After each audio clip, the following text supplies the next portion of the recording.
kunu kalladzina utul kitab, jangan sampai seperti orang-orang ahli kitab min qablu, sebelumnya. Fatala alaihimul amadu, terlalu jauh jarak yang menimpa mereka.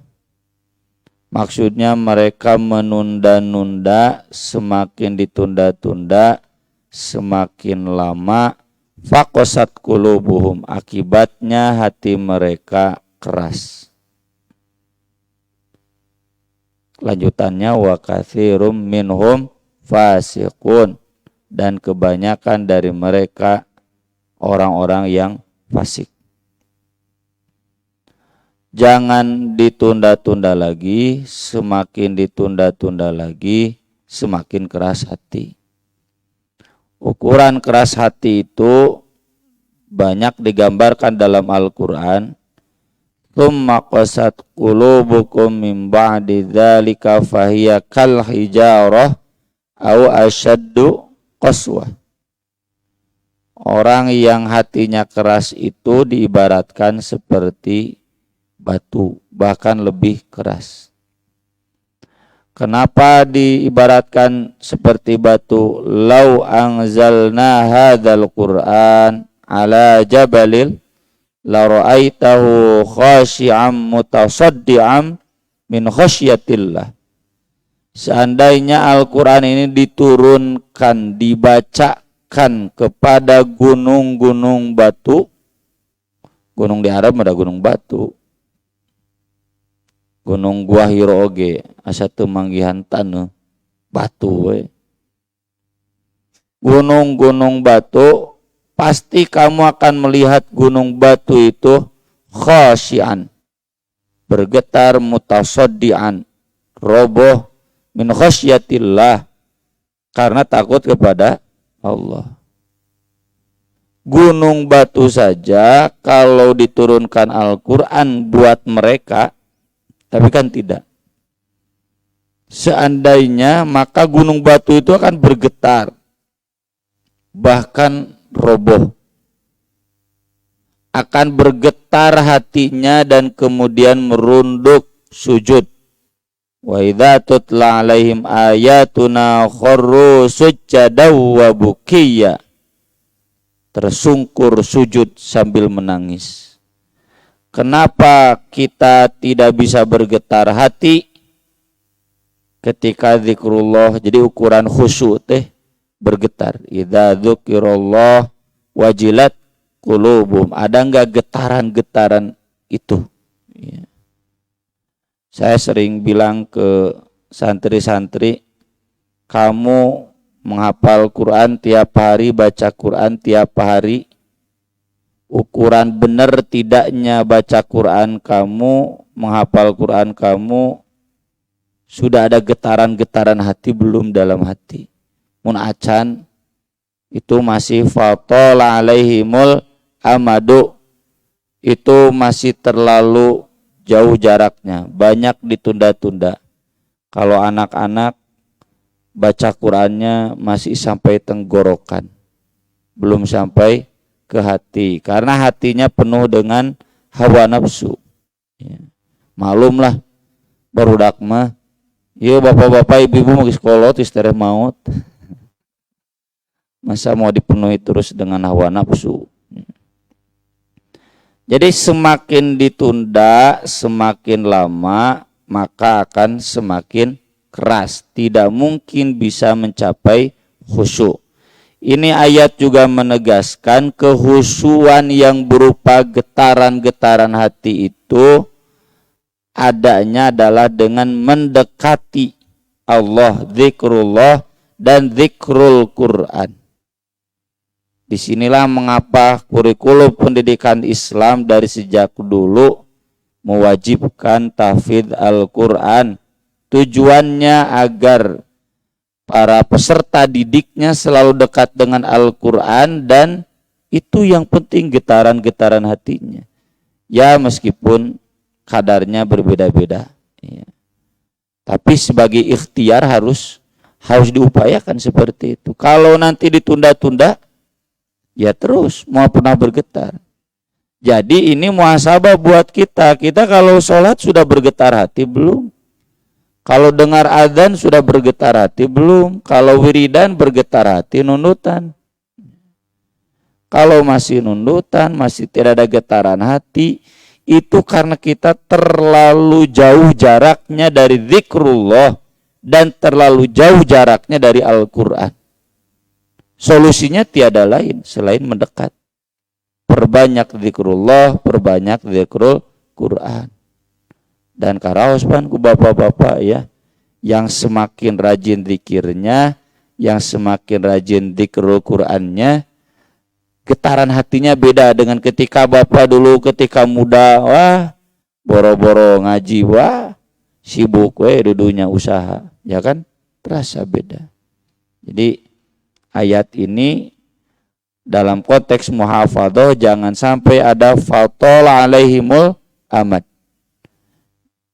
Bagaimana caranya agar kita rutin tetap dekat, sesibuk-sibuknya kita usaha, sesibuk-sibuknya kita bekerja, tetap ya jangan sampai ada fatal alaihimul amad. Ari kanu salat mada insyaallah ini pas ya kalau ayat ini menyebutnya bukan sebatas salat tapi zikrullah secara umum. Zikrul Quran secara umum. Jangan sampai satu hari pun kita lepas dari Quran. Jangan sampai satu malam pun kita lepas dari Quran. Jadi saya sibuk-sibuknya sempatkan itu muhafadzah. Jangan sampai di setiap aktivitas kita lupa zikir. Bangun tidur wae poho teu babacaan. Masuk toilet, keluar toilet poho. Unggal makan inget nate bismillah awalahu wa akhirahu we. Nuduhkeun poho wae mimiti ya. Nah itu yang menyebabkan hati keras. Pokoknya pas ingat langsung, insyaallah. Ya. Ayat yang kedua masih di surat Al-Hadid, ayat 27-nya. Wa qaffayna bi Isa bin Maryam wa atainahul Injil. Dan kami ikut sertakan, dituturkan, dilanjutkan. Kami melanjutkan dengan Isa bin Maryam. Dan kami memberinya Injil. Wa ja'alna fi qulubil ladzina tabauhu ra'fah, dan kami menjadikan di dalam hati orang-orang yang mengikutinya ra'fah, ra'uf, ya, kecintaan, warahmah, sayang, kelembutan, warahbaniyah, dan kerahiban. Tapi yang kerahiban itu ibtada'uha, mereka membuat-buatnya. Apa kerahiban itu? Kan pendeta di Kristen, di Katolik tidak boleh menikah, ya. Tidak boleh menikah. Tidak boleh dudunya nya harus ngurus gereja we, nggak boleh usaha. Wah banyak nggak bolehnya. Banyak yang haramnya. Yang halal diharamkan, banyak yang diharamkan. Maka tabenaha alaihim, kami tidak mewajibkannya kerahiban itu bagi mereka, illa batigha ridwanillah, kecuali hanya harapan yang besar terhadap keridhaan Allah.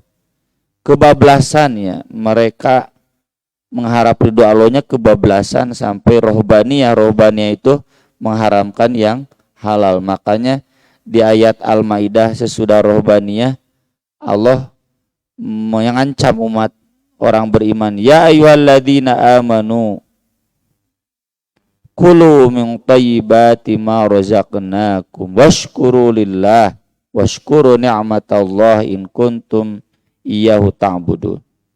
Jangan berani-berani mengharamkan yang ditoyibkan oleh Allah untuk kalian. Ya rohbaniyah itu definisinya. Nggak boleh anu. Banyak hewan yang haram saja, bukan hanya 4. Di Kristen itu banyak, kelinci juga haram. Nggak boleh.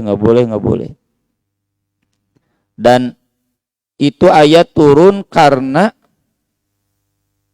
para sahabat di Habasyah terenyuh simpati dengan orang-orang Kristen di Habasyah yang ketika dibacakan Al-Qur'an, wa idza sami'u ma unzila ilar rasuli tara a'yunahum tafidu minad dam. Ya orang Kristen, orang-orang solehnya, ketika dibacakan ayat Quran oleh Ja'far bin Abi Thalib, kakaknya Ali, yang perawakannya sangat mirip dengan Rasul. Suratnya surat Maryam dan nararangis. Nah, cenah nararangis. Itu karena kata Allah Subhanahu wa taala, wa annahum la yastakbirun. Tidak ada karakter takabur di orang-orang Kristen itu. Ini orang Kristen yang asli. Aina mah perkara sebeleun. Ya. Tapi kalau yang memang pendeta-pendeta yang aslinya itu mengajarkannya begitu, kelembutan. Jadi Kristen itu benar. Kalau tempeleng pipi kanan, berikan pipi kiri. Gitu. Itu memang diajarkan. Jangan dilawan, jangan dibalas, jangan. Urang mah tempeleng pipi kanan tampiling deui. Nah, ajaran itu memikat mereka. Allah langsung menegur, nggak boleh. Para sahabatnya terpikat karena dibacakan ayat Quran saja menangis, berarti sangat lembut hatinya. Lembut hatinya itu karena kerahiban. Nah, kata Allah, rofahnya benar, rahmahnya benar, tapi rohbaniyah nama nggak benar. Ibtada'uha. Tapi kalau ibtighu aridwanillahnya mah benar. Cuma fama ra'auha haqqa ri'ayatiha, mereka tidak bisa menjaganya sebenar-benar menjaganya. Nah, di sini jalan tengah Islam itu. Jadi Islam itu gak terlalu ribet ya, kayak ajaran Kristen, istilahnya itu Augustinisme, karena yang pertama itu Santo Agustinus yang mengajarkan gak boleh ini, gak boleh menikah, ya, gak boleh makan daging, gak boleh ada itu pantangannya. Mentak Kristen ayeuna mah Kristen kabebelasan, segala munang, LGBT, nah. Qatar nggak boleh kampanye-nya ban Kapten Pelangi, Jerman puting ke Rio.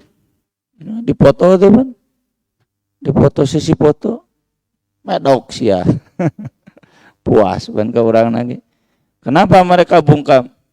Ngeritik kepada pemerintah Qatar. Jerman itu yang pertama kali bersuara keras ingin pakai ban Kapten Pelangi karena tahu di Qatar nggak boleh ada LGBT. Qatar protes ke FIFA, daikeuk teu kajeun, mun teu batal Piala Dunia kan sarua rugina FIFA.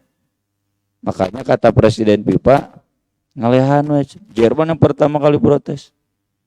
Makanya pencatatannya semalam, kunaon dipotona karena dia protes karena dibungkam tidak boleh menyuarakan LGBT. Mantak pas eleh meni puas.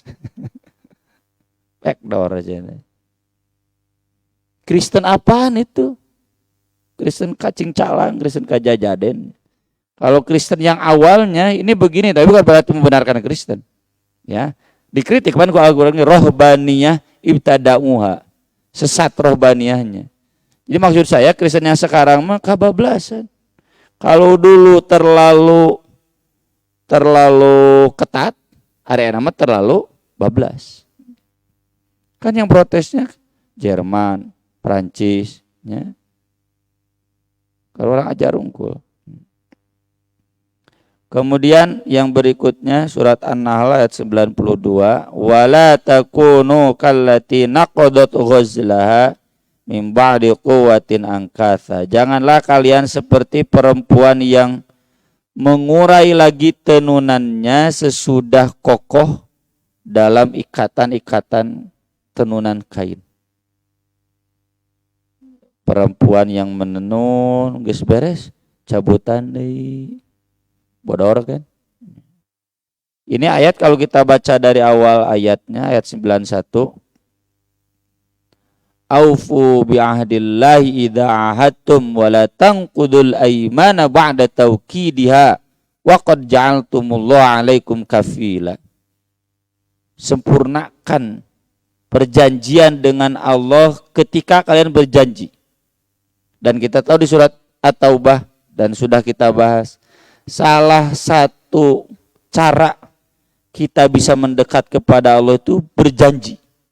Karena memang kita dilahirkan dalam keadaan berjanji. Alastu birabbikum qalu bala syahidna. Kita semua sudah berjanji akan beribadah hanya kepada Allah. Nah, nanti semasa hidup kuatkan dengan janji.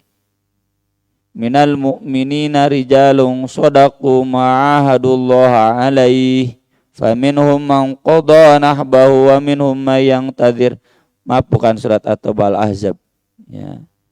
Halaman terakhir dari juz 21. Faminhum man qada nahbahu wa minhum may yantazir. Itu dipuji oleh Allah, orang yang siap berjanji dan kemudian memenuhi janjinya. Itu kan sahabat, kalau karena dia nggak ikut perang Badar, kalau nanti ada perang lagi, lihat nanti umat Islam pasti tahu bahwa saya tidak ikut perang Badar bukan karena saya tidak ikut malas, tapi karena memang nggak tahu perang Badar itu perang mendadak. Jangan usum WhatsApp tuh yang namanya babari. Allahu yarham Ustaz Aceng Jakaria wafat 2148 22.00 teks nyebar ya, se-Indonesia cepat. Nah, dulu mah itu belum zaman WhatsApp. Jadi ada sahabat-sahabat yang memang tidak tahu janji dan kebetulan ada perang Uhud tahun depannya dia paling depan mati syahid. Dipuji oleh Allah. Harus berjanji. Oleh karena itu semua sahabat yang baru masuk Islam termasuk juga yang sudah masuk Islam dibaiat. Ya. Orang Ansor yang jauh-jauh dari Madinah datang ke Makkah cari Nabi, lalu kemudian berkomitmen ku Nabi dibaiat, namanya juga baiat Aqobah. Baiat Aqobah tadi Mina, Jumroh Aqobah didinya. Aqobah 1, Aqobah 2 karena datangnya hanya bisa di musim haji. Nah, di musim haji mau kapangi ke orang Quraisy. Baiat. Ada baiat Nisa, ada baiat Ridwan, butuh janji.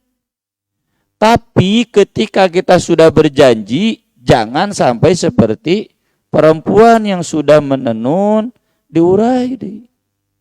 Nah, itu susahnya.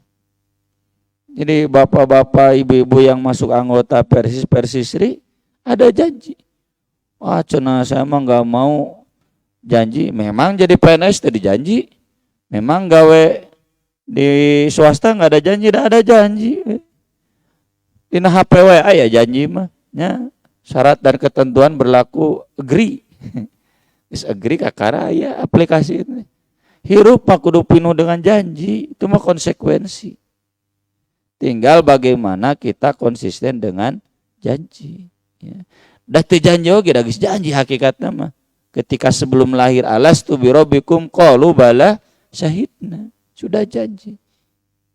Tinggal kemudian kita menguatkan janji-janji lagi. Janji ini kalau sekarang target Pak, sok perusahaan. Nah timnas tak, kunaon teu maju-maju, udah teu puguh targetna. Kayak aja target meleset deh. Nah loba jajan seblak pamainna jeung mie baso, mie kocok, hese. Yang harus disiplin atuh pemain sepak bola mah dinu makan oge. Nah ini butuh janji, harus ada target-target. Sok perusahaan, jamiah sama, musker kan harus ada target-target. Kalau PC Astana Anyar 3 tahun janji nya geus bubarkeun naon. Enggak ada musker, enggak ada musca, buat apa? Percuma bubarkeun. Sama kita juga manusia. Tahun pertama nggak ada janji, tahun kedua nggak ada janji, tahun ketiga nggak ada program-program pribadi. Kenaon jadi jelema? Jadi sato ulai kakal anam. Jadi jangan berdalih, saya mah nggak berjanji, nggak bisa. Hidup itu harus penuh dengan janji. Dan kita kemudian dituntut konsisten dengan janji itu. Masalah tidak terlaksana karena tidak mampu, la yukallifullahu nafsan illa usaha. Yang gak boleh itu sengaja. Nah di sini memang faktor hati. Jadi kumanya cenah pundannya cek nu ngedul. Geus ngedul teh cenah ngedul harorea. Cek nu ngedul Makanya innamal a'malu bin niat, kudu dibulatkeun niatna. Kita ini hidup untuk ibadah. Kita ini hidup bukan untuk makan, buat untuk senang-senang. Kita ini hidup untuk berbakti. Ya. Satu unggul nu buat makan senang-senang mah. Walladzina kafaru yatamatta'un wa ya'kulun kama ta'kulul an'am. Mun hidup kita memang buat senang-senang, yang lajo bolawe tipe ting deh. Tadi yang ada lajo Belgia, lain lajo lain sholat tahajud. Nah usah apal, nyesok penasaran we update skor. Sholat tahajud yang naon men bal gitu. Tapi alhamdulillah jalan sholat malamnya. Ya mantep. Tahu teh mana pulang adan awal, tetangga ada katingali tipina badag jandelana tara ditutupan ku hordeng. Wis emen bal penasaran. Ai kanu kitu dilalajuan, niatnya enggak bulat. Dia berarti niatnya hidup seperti binatang. Padahal harusnya kita niat itu wa ma khalaqtul jinna wal insa illa liya'budun. Insyaallah mulai ngedul, mulai hawa nafsu. Kemudian ayat yang keempat, wa'budu rabbaka hatta ya'tiyakal yaqin, beribadahlah kepada Rabbmu sehingga datang keyakinan kepadamu. Yang dimaksud yakin di sini adalah kematian. Sama dengan surat Al-Muddatsir, wa kunna nakhudhu ma'al khaidin. Hatta ya'tiyanal yakin sama lah. Wa kunna nukadzibu biyaumiddin hatta atanal yakin. Yakin di sana sampai datang kematian. Maksudnya terus sebelum mati jangan kendor ibadah. Karena kita niat Allah menciptakan kita, tujuan kita diciptakan adalah untuk ibadah. Wa amal ahadits, adapun hadis-hadis, faminha haditsu Aisyah, di antaranya hadis Aisyah, wa kana ahabuddin ilaihi ma dawama sahibuhu alaih wa qad sabaqa fil babi qabla. Ini sudah dibahas di bab sebelumnya. Agama yang paling Allah cintai yang rutin dikerjakan oleh pengamalnya. Jadi kalau tidak rutin percuma, kayak olahraga we, lamun teu rutin ripuh gering. Sama hati kita juga kalau enggak rutin ripuh gering, capek ya, jadi sakit hatinya. Harus rutin. Dan ini udah kita bahas, jangan langsung lonjaknya juga olahraga atau langsung lari 20 kuriling. Pae atuh sakuriling heula nya, haeho diam dulu ya. Nanti kan nambah kuat sih 2 kuriling, 3 putaran. Dikit-dikit nanti lama-lama juga bisa, enggak mungkin langsung. Ibadah juga sama, sedikit-dikit dawam, otomatis itu akan naik. Ya bukan berarti ini jadi dalih tidak ada amal mujahadah, kan kita sudah bahas mujahadah ya, sudah bahas mudawamah ya. Mujahadah tetap ada, tapi buat mujahadah itu jangan melupakan kita bertahap dalam amal, dikit-dikit udah kayak naik. Kata Umar bin Khattab radhiyallahu an, qala Rasulullah sallallahu alaihi wasallam, man nama an hizbihi minal lail, siapa yang tertidur dari hizibnya. Hizib itu hanca kalau kata orang Indonesia. Hizib itu agenda rutinnya di waktu malam, au an syai'in minhu, atau kurang saja dari hizibnya, tidak sempurna, faqara'ahu ma baina sholatil fajri wa sholatil zuhri, lalu dia baca di antara sholat subuh dan sholat duhur. Jadi hizib di sini adalah bacaan. Bacaan apa? Bacaan Al-Qur'an, bacaan munqara'a, bacaan. Kalau zikir mah dzakar. Jadi Nabi mengajarkan kepada kita ini sebagai bentuk tadi agar takhsha'a qulubuhum li dzikrillah wa ma nazala minal haq. Bapak-bapak, ibu-ibu, saya harus punya hizib Al-Qur'an. Di satu malamnya, di setiap malamnya, yang kalau hizib itu terlewat, sambung nanti di waktu duha.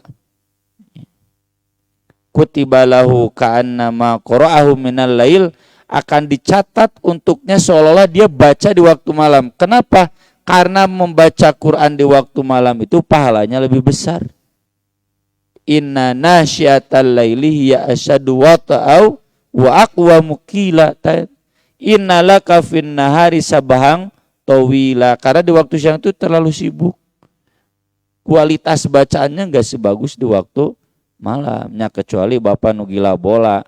Tahajudna karo rusuh kok Piala Dunia. Ya. Cuma kurang pengajaran, kurang pengajaran, harus diajar lagi. Jadi kita semua harus punya hizab. Hizabnya itu berapa? Standar minimal dari Nabi memang 1 malam 1 juz kan. Sudah kita bahas kemarin di hadis Abdullah bin Amr, 1 bulan. Minimal maksimalnya 3 hari. Jadi 1 malam 10 juz. Tapi seandainya kita belum mampu rutin 1 malam 1 juz, silakan Pak. 1 malam sahalaman gitu. Naon asal rutin heula. Jadi kalau ibu, aduh malam tadi belum baca Al-Quran 1 halaman, gantian isuk-isukna. Ini yang dijadikan penafsiran oleh Ibnu Katsir terkait ayat Al-Quran. Walladzi ja'alal laila wan nahara khilfatan liman awrada ayyadzakkara aw awrada syukura wa ibadur rahmanil ladzina yamshuna 'alal ardi hauna. Sebelum ayat itu surat Al-Furqan.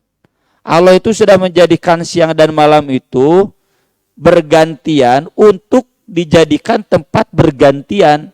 Bergantian apa? Zikir dan syukur. Ini dalilnya. Zikir kita di waktu malam kalau terlewat, tertidur, capek atau enggak sempurna, sambung di waktu pagi. Ya, di waktu duha. Jadi yang jelas hanca tiap malam itu ada. Ini harus kita buat janji.